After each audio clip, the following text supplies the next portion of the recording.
Last year, I read that all hell broke loose for you at your college over a bunch of so-called microaggression Yes. on campus. What is microaggression? There's a list on the University of California president's website on what a microaggression is. And it's as, things like obvious things like, oh, you look Chinese, you must be good at math. That's an obvious one, right?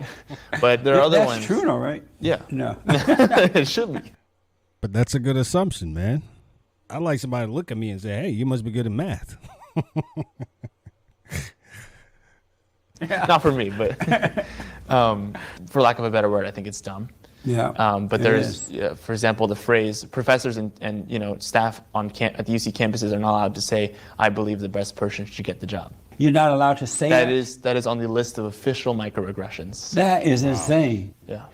Who came up with this list and why? I'm not sure, but I'm assuming it's the president of I'm sure the president himself didn't write it. Right. But it came from the president of the University of California's office. And this list is to protect the blacks, the homosexuals, the transgenders. It's protect anyone, Everybody but normal who feels people. marginalized. Yeah. Feel marginalized. Yeah. So if you felt marginalized as a conservative guy, would you be protected?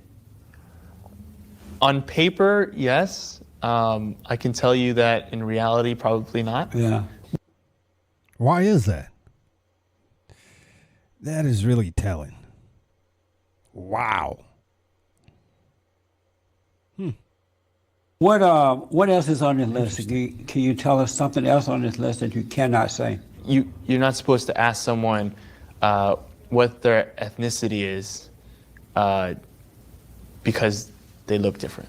So if I had asked you that question on campus, I would get in trouble. Well, on a University of California campus, Right, yes. right. At Claremont McKenna College, there's not really an official list, but the PC police definitely, they would definitely get you for it. They have safe space on your campus as well. What is safe space? A place for marginalized students, basically students who have had their voices supposedly suppressed. So do they all have like a special corner they stand in or something? And you're not allowed to go over there? No, it's actually, they actually requested that a space be built for them. And until then, I'm not completely sure where it is, but there is a actual designated either building or bungalow or something on campus to where there is a safe space for Really? So marginalized there's students. actually a building that Yes. the purpose is a safe space for the protected people For marginalized students and their allies. and their allies. Yes. Wow. Wow. Yeah. This is insane. Why do the students want to be protected? Aren't they fighting for what they believe in? To my personal experience as a minority on campus, I definitely never felt marginalized to the point where I needed a place on campus to go in and be able to speak my mind. So let me just ask a question. So then, based on what he just said now, don't we think it's really a mindset thing then? But he never felt he needed to be part of this supposed safe space. So what is different about his thought process from the others that think they need a safe space? Just let us know what you think. Please put it in the comment section below, because now is just, it makes you think and wonder what is really going on through their minds. The supposed marginalized people that think they need the safe space. Let's just go on. Tell us about the controversy over Halloween costume last year. So Halloween last year, there were a couple of college students who decided to dress up as supposedly a mariachi band, but they looked more just like plain Mexican. They put on sombreros and ponchos. Big mustache. Yeah. And there was a lot of backlash for that, especially since that the student government had just sent out a warning to not dress like that, with the appropriate title, culture is not a costume. And there was a lot of backlash for those girls wearing that. And the Hispanics became angry about that. There were quite a few Hispanics on campus that were angry about it. I mean, I can tell you that a lot of my Hispanic friends were not. Right. But that's because they had a good sense of humor. Yeah. You know, but I mean, there were people who, you know, and I guess understandably so, who were offended, you know, by that costume. It wasn't a put down. Yes and no. I mean, knowing those girls personally, I can tell you that there was no malicious intent wearing those costumes. Unfortunately, they were also Caucasian. It became an appropriation issue, cultural appropriation issue. Did you personally think it should have been a problem? I don't think it should have been as big of a problem as it was, but I do understand why people were upset, especially since the student body did release a poster, several posters in fact, of costumes you shouldn't wear, and they wore almost exactly the same thing. So in hindsight, it wasn't very smart to do, but I still don't think it should have been a big of a. The moral of the story there for me is just follow the instructions. I always have an issue when people don't follow instructions, but then they have a problem with the consequence that follows that. If you had only followed the instruction, we wouldn't have any issue having any consequences, and everybody would be just fine. They issued out saying, please do not wear certain costumes. You went ahead and disobeyed and did it. And now we got all this uproar, and you're wondering why people are angry. Just follow the instructions. It makes life so much easier. Deal as it was. Right. Halloween is Halloween. You do fun things. You know, it's not Exactly. it's not a put down to anyone.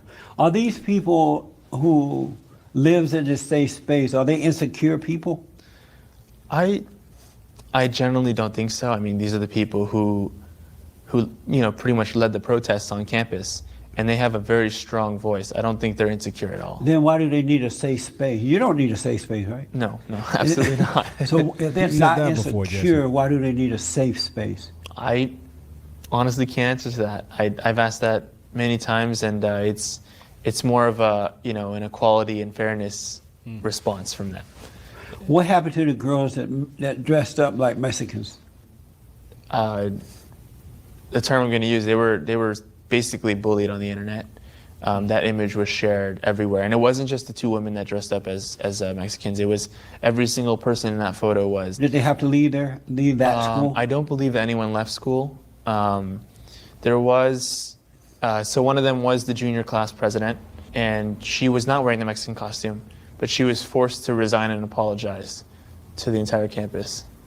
So, I mean, that's the part where I think it's a little bit overblown. Yeah. Someone who, I guess, should have known better and should have told the girls to not wear the costumes, but at the same time, I don't think that's an appropriate punishment. Why don't they fight back? Why do they allow themselves to be punished and all that? Why not stand up and be as radical in their fighting back as those who are fighting against them?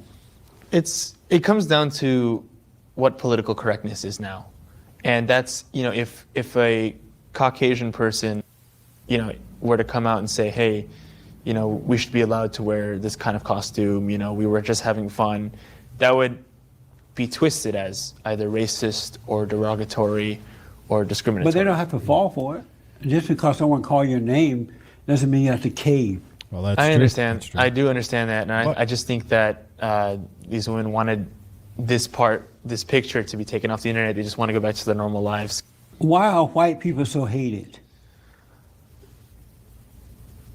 I don't know if hated is the correct term, but I understand what you're saying, and I just think that throughout the history of the United States, white people have been in power. And I believe a lot of students who have been protesting, you know, they feel that as minorities, they need to bunch together and fight that. It's like, it's almost like a, you know, I lost the term, but it's kind of like a, you know, overthrow the power. So white people are being punished because they're empowered, right? But then isn't it white people who made it possible for others to come here and just whatever power they want or do what they want? Didn't white people make that possible by way of the Constitution and other measures? I do agree with what you're saying. Yeah. And so why are they being? Let me ask you this: do you think it's a mistake to let everybody come into our country like this and seeing their attitude about things once they get here? Do you think that's a mistake? I don't think it's a mistake. I mean, I don't think we should ever, limit the, people that come in. Why not? I mean, assuming that, I wouldn't be here if that were the case. My father came here when he was very young. But we should let the good ones come. Bingo. That statement the kid made, I disagree. We shouldn't just open the border. No. And if you got to come here, you got to come in the right way, the legal way. One of the major problems we have today in the U.S. is the open border issue. And a lot of people are coming with hearts of ingratitude, not even grateful. On their way here, they seem to be open to adapt. But as soon as they get here, their mindset changes. Now they want you, as Americans, to adapt to them. And that's not how things are done. So, no, I disagree with that notion that the kid just says, oh, we should allow everybody. No. Because you wouldn't open your house for just anybody to come into your house, take over your remote control, take over your house, eat your food, and then tell you to clean it up. That doesn't sound nice, does it?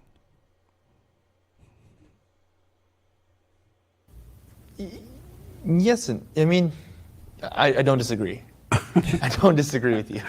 Here's my point. Like these people, they come here and they take out their anger on white people, but they leave their own hometown or country where they don't bother to fight back. They run away from their own home. They come into your home and they fight you. That doesn't make sense to me. I tried to see, the other side. I did during the protest. After my letter, I did meet with some Black Lives Matters activists in private, in secret. How did that go? It was calm, collective. I mean, it didn't really produce much. Right. But I made the effort to try to learn the other side. Maybe as a college student, I was 19. Maybe I'm missing something. Did you learn anything that you didn't already know? No. Right. Do you agree with me that Black Lives Matter is an evil, agitative, radical build-up Jesse, of slow black down now. lesbians and homosexuals and white liberal socialists, and their whole purpose is to turn America into a socialist society? I believe that at its core, the people who founded Black Lives Matter and the activists themselves, to a certain extent, they want a better world. But there are a lot of people who claim to be with that organization, who are in that organization, that are causing a lot of problems for the country. So if it's true that there are some who want a better world, why are they dealing with black-on-black crime and abortion and out-of-wedlock birth? Why are they dealing with the real issues instead of falsely accusing white police officers? Wow. What a brilliant discussion. But that's all we got for now. Wow. Very, very smart kid, too. Very, very smart. He thinks critically. You can tell. He processes things very well before he utters any words. So I really like that discussion. Please put in the comment section what your thoughts are about that. If anything Jesse said that was kind of out of line or you disagree with or even agree with, or the kid, please put in the comment section below. Let's have that discussion. Let's keep it going. Please remember to like, comment, share, and subscribe. Please remember to like, comment, share, and subscribe. I'll be coming back with more pieces. You know how we like to close it out. We just like to remind ourselves that we always remember we got one life with many seasons. So let's make the best of it. God bless you, and I'll see you soon. You take care now. Bye for now.